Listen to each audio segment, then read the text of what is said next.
வணக்கம் வந்தனம் நமஸ்காரம். நான் உங்க சஞ்சு. இன்னைக்கு பார்த்தீங்கன்னா டே 11 11வது நாளும் வீடியோ போட்டோம். அதே மாதிரி கன்சிஸ்டன்சியாக போட்டிருக்கோம். நான் அன்னைக்கு சொன்னதான் இன்னைக்கும் 120 நாள் நான் தொடர்ந்து வீடியோ போட்டுருவேன். எனக்கு எந்த ஒரு ப்ராப்ளம் வந்தாலும் சரி, என்ன ஒரு பிரச்சனை வந்தாலும் சரி, எது ஆனாலும் பரவாயில்ல, எப்படியாச்சும் ஒரு வீடியோ போட்டுருவேன். அட்லீஸ்ட் அதிக டைமிங் போடலன்னா ஒரு 2 நிமிஷம் 3 நிமிஷமாச்சும் வீடியோ போட்டுருவேன் கண்டிப்பாக.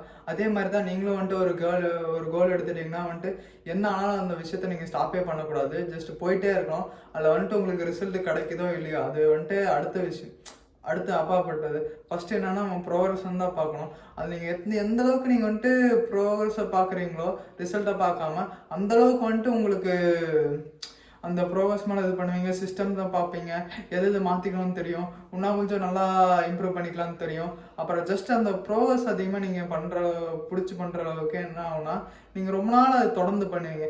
நீங்கள் ரொம்ப நாள் பண்ணும்போது ஒன்ஸ் அந்த விஷயம் ஃபெயில் ஆனால் கூட அந்த ப்ரோக்ரஸை நீங்கள் லவ் பண்ணி பண்ணுறதுனால அந்த ப்ரோக்ரஸை உங்களுக்கு பண்ண பிடிச்சிட்டே இருக்கும். நீங்கள் ரெகுலராக ஆட்டோமேட்டிக்காக உங்களை அறியாமே நீங்கள் பண்ணிகிட்டே இருப்பீங்க. அப்போ அதுக்கு நீங்கள் என்ன பண்ணணும்னா, ஜஸ்ட் நீங்கள் ரிசல்ட்டை பார்க்குறத விட நீங்கள் போகிற ஜேர்னி உங்களுக்கு இந்த விஷயத்த உங்களால் ரெகுலராக பண்ண முடியுமா, இந்த விஷயம் உங்களுக்கு பிடிச்ச விஷயமா, நீங்கள் ஒரு யூடியூபராகி உங்களுக்கு ஃபேம் ஆகிறதுலாம் அதுக்கு அதையே இல்லை. என்ன இதுனா நீங்கள் கேமராவுக்கு முன்னாடி உங்களால் பேசும்போது உங்களுக்கு பிடிச்சிருக்கா, உங்களுக்குள்ளேயே ஒரு மாதிரி நல்லா ஃபீல் பண்ணுறீங்களா, அதுதான் முக்கியம். நீங்கள் இப்போ ஒரு சிங்கராக போகிறீங்க, சிங்கராக போகிறோன்னா பேர் புகழ் காசெல்லாம் கிடைக்கும். அதுக்கு முன்னாடி என்னன்னா அது உங்களுக்காகவே அது உங்களுக்கு பிடிச்சிருக்கா, அதிகமாக பாட்டு பாட பிடிச்சிருக்கா, பாட்டு பாடும்போது ஹாப்பியாக இருக்கீங்களா, அதுதான் உண்மையாக சொல்ல போனால் முக்கியம். நீங்கள் எத்தனையோ சிங்கர், செலிப்ரிட்டிஸ், ஆக்டர் எல்லாமே பார்ப்பீங்க. அவனா ஒரு கட்டத்தில் ஒரு மாதிரி அவங்க அந்த புகழ் அடைஞ்சிருப்பாங்க, டிப்ரெஷனாக இருப்பாங்க. ஏன்னா அவங்களுக்கு அந்த விஷயம் வந்திருக்கும், பட் ஆனால் அதில் உங்களுக்கு ஹாப்பினஸ் கிடச்சிருக்குமான்னு கேட்டால் கிடச்சிருக்காது. அவங்க அந்த போகிற பார்த்தீங்கன்னா ஒரு தப்பான பார்த்து தேர்ந்தெடுத்திருப்பாங்க. பட் ஆனால் அந்த விஷயத்த அவங்க திரும்பி பண்ணியிருப்பாங்க ஏதோ ஒரு நோக்கத்தினால. பட் ஆனால் நீங்கள் எந்த விஷயத்த பண்ணும்போது உங்களுக்கு உண்மையாலுமே அந்த விஷயத்த பண்ணும்போது ஹாப்பியாக இருக்கோ, அந்த விஷயத்த பண்ண ஒரு சாட்டிஸ்ஃபேக்ஷன் கிடைக்குதோ, அது நீங்கள் பண்ணுறது பெட்ரு. எனக்கு உண்மையை சொல்ல போனால் சின்ன வயசுலேருந்து மீனெல்லாம் பிடிப்பாங்க பார்த்தீங்கன்னா, மீன் பிடிக்கிறது. நான் அப்போ தான் நினச்சேன் சின்ன வயசில் ஒரு மீன் பண்ண மாதிரி போட்டு நிறைய மீனெல்லாம் வளர்க்கலான்னு சொல்லிட்டு. நான் அடிக்ட்டு சின்ன வயசில். எனக்கு எப்போ பார்த்தாலும் மீனுன்னு சொல்லிட்டு எங்கேயாச்சும் குளங்கொட்டையெல்லாம் எங்கள் வீட்டை சுற்றி இருக்கும். அங்கெல்லாம் அடிக்கிறதா மீன் பிடிக்க போயிடுவேன். லீவ் விட்டாலே அதே வேலையாக தான் சுற்றிட்டு இருப்பேன். பட் ஆனால் எனக்கு அந்த வளர்ந்ததுக்கு அப்புறம் தான் தெரிஞ்சு அந்த மீன் பிடிக்கிறது பிடிக்கல. அந்த அட்வென்ச்சரஸாக அந்த இறங்கி அந்த இது பண்ணுறது அதுதான் பிடிச்சிருந்துச்சே தவிர அந்த மீனையெல்லாம் எனக்கு பிடிக்கல. அந்த அட்வென்ச்சர்ஸாக இருக்கிறதுக்கு பிடிச்சிருந்துச்சு. புரியும்னு நினைக்கிறேன். அதே மாதிரி தான் உங்களுக்கு என்ன பிடிச்சிருக்குன்னு சொல்லிட்டு நீங்கள் ஒரு விஷயத்தில் அவங்களால கண்டே பிடிக்க முடியாது. நீங்கள் ஒரு விஷயத்தையும் எக்ஸ்பீரியன்ஸ் பண்ணி பார்த்துட்டே இருக்கணும். நான் அதனால தான் இப்போ ஆர்ட் பண்ணிகிட்டு இருக்கேன். ஆர்ட் நல்லா கற்றதுக்கப்புறம் இன்னொரு விஷயம் பண்ணுவேன். அப்புறம் இன்னொரு விஷயம் பண்ணுவேன். அதே மாதிரி ஒரு விஷயம் பண்ணும்போது நமக்கு என்ன பிடிச்சிருக்குன்னு தெரியும். எனக்கு முக்கியமாக எனக்கு யூடியூப் ரொம்ப பிடிச்சி. ஏன்னா நான் சின்ன வயசில் நிறைய யூடியூபர்ஸ் எல்லாம் பார்த்துட்டு இருப்பேன். மதன் கௌரி, நான் 9th படிக்கிறதுலேருந்து பார்த்துருக்கேன்னு சொல்லலாம். அதுக்கு முன்னாடி யூடியூப்லாம் வந்துருச்சு. ஆனால் நான் ரொம்ப இன்ட்ரெஸ்ட் எடுத்து பார்த்தோம்னா 9th 10th அந்த டைமில் தான். நான் 9th படிச்சுட்டு இருக்கும்போது எனக்கு ஒரு 14 வயசு இல்லை 15 வயசு இருக்கும் அந்த டைமில். அப்போ மதன்கரோட வீடியோ, ரெசிபீடியாவோட வீடியோ, ரெசிபீடியாவெல்லாம் ஒன் ஆஃப் த ஃபேவரட் யூடியூபர்னு கூட சொல்லலாம். எனக்கு என் பர்சனலாக நிறைய பேர்த்துக்குமே பிடிக்கும். அதே மாதிரி நான் நினச்சிப்பேன் அப்போ, சரி நம்மளும் அப்போ வீடியோ போட்டால் எப்படி இருக்கும், அவங்கள மாதிரி நம்மளால பேச முடியுமா, அவங்க எப்படி வச்சு வீடியோ போடுறாங்க எல்லாம் யோசனையாக இருந்துருக்கோம். நான் சில டைம் கனவெல்லாம் காணேன், நம்ம இப்படி இப்படி நின்று வீடியோ போட்டால் நல்லா இருக்குமா, நம்ம வீடியோவெல்லாம் யாராச்சும் பார்ப்பாங்களா அப்படின்னு சொல்லிட்டு அந்த ஒரு நினப்பு தான் எனக்கு அடிக்கொடுக்கும். அந்த நினப்பு போக போக எனக்கு வர ஸ்ட்ராங்காக ஆரம்பிச்சிச்சு. ஸ்ட்ராங்காகி எனக்கு வீடியோ போடணும்னு தோண ஆரம்பிச்சு. அதுதான் நான் போட்டேன். நீங்கள் அதே தான் நீங்கள் எந்த ஒரு விஷயத்த அதிகமாக நீங்கள் கேதர் பண்ணுறீங்களோ அந்த ஒரு ஆளாக தான் நீங்கள் மாறுவீங்க. அதே மாதிரி நீங்கள் கேதர் பண்ணுற விஷயத்தில் நீங்கள் ரொம்ப கான்சென்ட்ரேட்டாக கேதர் பண்ணணும். நீங்கள் ஒன்ஸ் நீங்கள் குடிக்கிறது, ஃப்ரெண்ட்ஸ் கூட ஊர் சுற்றுற வெளியே போகிறது அதெல்லாம் பிரச்சனை இல்லை. பட் குடிக்கிறது உங்கள் வேஸ்ட் பண்ணுறது, ஃபுல்லாக இது பண்ணுறது உங்களுக்கு தேவையில்லாத விஷயம். அது உங்களுக்கு பிடிக்கவே பிடிக்காது. இருந்தாலும் அந்த விஷயத்தெல்லாம் நீங்கள் பண்ணிகிட்டு இருப்பீங்க, சும்மா எல்லோரும் பண்ணுறாங்கக்கா. அந்த விஷயமெல்லாம் பண்ணாமல் உங்களுக்கு உண்மையாலுமே என்ன விஷயம் பிடிச்சிருக்கு, அதை வந்துட்டு பண்ணணும். அதே மாதிரி நீங்கள் கேதர் பண்ணுறது இருக்குது. நீங்கள் இப்போ வந்துட்டு எப்படி என்னென்ன ஹேபிட்டை ஃபாலோ பண்ணுறீங்களோ அதான் வந்துட்டு நீங்கள் 5 வருஷம் கழிச்சு அப்படிப்பட்ட ஒரு ஆளாக தான் இருப்பீங்க.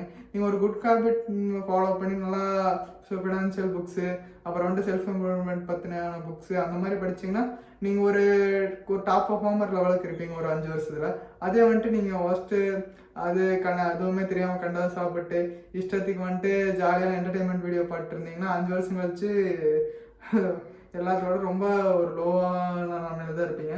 ஏன்னா உங்களுக்கு என்டர்டெயின்மெண்ட்னால வந்துட்டு உங்களை அந்த டைமில் ஹாப்பி மட்டும்தான் பண்ணும். லேர்னிங்ஸ் மட்டும்தான் உங்களுக்கு இருக்க வந்துட்டு நெக்ஸ்ட் லெவல் கொண்டுட்டு போகும். இதை மட்டும் எப்போவுமே மைண்டில் வச்சுக்கோங்க. லேர்னிங்ஸுங்கிறது ரொம்ப முக்கியம். நம்ம லைஃப் லாங் ஸ்டூடெண்ட்டாக இருக்கணும். எப்போவுமே நமக்கு என்ன தான் வந்துட்டு தெரிஞ்சாலும் இன்னும் ஒரு விஷயத்த கற்றுக்கிட்டே இருக்கணும். ஸ்கூல் ஸ்டடீஸுங்கிறது வந்துட்டு ஜஸ்ட்டு வாழ்கிறதுக்கு மட்டும்தான். வாழ்கிறது மீன்ஸ் சர்வே பண்ணுறதுக்கு மட்டும்தான். அதுக்கு மேலே நீங்கள் செல்ஃப் ஸ்டடி பண்ண ஆரம்பிக்கும் போது தான் வந்துட்டு நீங்கள் ஒரு கிரேட்டஸ்ட்டாக மாற முடியும். அதே மாதிரி என்ன சொல்ல வரேன்னா வந்துட்டு ஸ்கூல் காலேஜோட நிப்பாட்டாமல் எச்சாவும் படிக்க ட்ரை பண்ணுங்கள். உங்களுக்கு பிடிச்ச புக்கு, உங்களுக்கு எந்த ஃபீல்டில் இன்ட்ரெஸ்ட் இருக்கோ அதை பற்றி நீங்கள் படிங்க. அப்படி படிக்க முடியலையா ஜஸ்ட் வந்துட்டு யூடியூப் இந்த மாதிரி வீடியோஸ் எல்லாம் பாருங்கள். வீடியோஸ்னால் ஒருத்தருக்கு வந்துட்டு அந்த இன்ஜினை பற்றி ரொம்ப பிடிக்கும். ஆனால் இன்ஜினை பற்றி ஆர்வமாக எடுத்து படிங்க. இந்த நிறைய வீடியோஸ்லாம் இருக்குது, எடுத்து பாருங்கள். அது உள்ளே எப்படி வேலை செய்யுது, இதுன்னு எப்படி ஆகுதுன்னு சொல்லிட்டு பாருங்கள். சில பேருக்கு பைக்ஸ் பிடிக்கும், பைக்ஸ்குள்ளே இருக்க இன்ஜின் பிடிக்கும். அதை பற்றியெல்லாம் நிறையா தெரிஞ்சுக்கோங்க. ஜஸ்ட் பிடிச்சதை பற்றி தெரிஞ்சுக்கும் போது நீங்கள் அதுக்கான டிகிரி நீங்கள் வாங்கினா கூட அந்த இன்ட்ரெஸ்ட் வந்துட்டு உங்கள் வேறு லெவலில் உங்களுக்கு கொண்டுட்டு போயிடும். நீங்கள் பார்த்தீங்கன்னா ரைட் பிரதர்ஸ்க்கெல்லாம் உண்மையாக சொல்ல போனால் அவங்க தான் ஃப்ளைட்டை கண்டுபிடிச்சாங்க. அவங்க கண்டுபிடிக்கும் போது அவங்களுக்கு வந்துட்டு ஒன்றுமே தெரியும், ஃப்ளைட்டை பற்றின நாலேஜே இருக்காது. அவங்க வெறும் சைக்கிள் கடை வச்சுட்டு இருந்தாங்க. சைக்கிள் கடை வச்சவங்க எப்படி அவங்களால வந்துட்டு ஃப்ளைட்டு கண்டுபிடிக்க முடிஞ்சிச்சு? ஒன்றே ஒன்று தான். அவங்க திரும்ப ட்ரை பண்ணிகிட்டே இருந்தாங்க. அந்த ஃப்ளைட்டை கண்டுபிடிக்க முடியும்னு நினச்சாங்க. அவங்க ஜஸ்ட் அந்த பாத்துக்குள்ளே இறங்கினாங்க. ஃப்ளைட்டை கண்டுபிடிக்குங்கிற பாத்துக்குள்ளே இறங்கினாங்க. அதுக்காக இருக்க படிக்க ஆரம்பிச்சாங்க. அவ்வளோதான், வேற எதுவுமே இல்லை. நீங்கள் ஒன்றுக்குள்ளே உங்களுக்கு ஒரு விஷயமும் கூட தெரியலன்னா வச்சுக்கோங்க, அதை பற்றி உங்களுக்கு பிடிச்சிருக்கு, இந்த விஷயத்த செய்யணும்னு சொல்லிட்டு உங்களுக்கு தோணுதுன்னா நீங்கள் ஜஸ்ட் அதுக்குள்ளே இறங்கிட்டு அப்புறம் பார்த்துக்கலாம் அது என்ன ஆகுதோ. அவ்வளோதான் மேட்ரு. நீங்கள் அந்த பாத்துக்குள்ளே போக நீங்கள் வந்துட்டு எதுவும் இல்லை. இங்கிருந்து பார்த்தா நீங்கள் இருட்டாக இருக்கும், அதை லைட்டு போட்டுட்டு போனீங்கன்னா ஒரு 100 மீட்டர் தெரியும். இன்னும் கொஞ்சம் போனீங்கன்னா இன்னொரு 100 மீட்டர் தெரியும். அதே மாதிரி தான் நீங்கள் போக உங்களுக்கு வழி பிறந்துட்டே இருக்கும். நீங்கள் வந்துட்டு உள்ள அந்த ஒரு விஷயத்துக்குள்ளே இறங்கினோடனே அதுக்கான விஷயங்கள்லாம் நீங்கள் கொஞ்சம் நீங்களா தெரிஞ்சுக்க ஆரம்பிப்பீங்க. அதுக்கான பத்தி நபர்களெல்லாம் நீங்களும் வருவாங்க. அதுக்கு என்னன்னா நீங்கள் அதை பாத்துல போகணும், வேற எதுவுமே இல்லை. நீங்கள் ஒரு விஷயத்த மியூசிக் கற்றுக்க போகிறீங்கன்னா ஜஸ்ட்டு அது எப்படின்னே தெரில, நான் ஒரு சிங்கராக போகிறேன்னு நினைக்கிறீங்க, அதை பற்றி ஒன்றும் தெரில அப்படின்னு வச்சுக்கோங்களேன். உள்ளே போய் இறங்குறீங்க, சும்மா எல்லாரும் எப்படி பாடுறாங்க அதை பார்க்குறீங்க. அப்புறம் கொஞ்சம் கொஞ்சமாக அவங்க எப்படி பாடுறாங்க எப்படி பண்ணுறாங்க கேதர் பண்ணுறீங்க. அப்புறம் போக எங்கேயாச்சும் இந்த மாதிரி இதெல்லாம் வைப்பாங்க பார்த்துருக்கீங்களா, சொல்கிறேன்னா ஸ்டேஜ் எல்லாம் போட்டு அந்த மாதிரி இதுக்கெல்லாம் போகிறீங்க, கம்போசிஷன் சொல்லுவாங்க, அந்த மாதிரி இடத்துக்குலாம் மியூசிக் போடுறவங்கலாம் போய் பார்க்குறீங்க.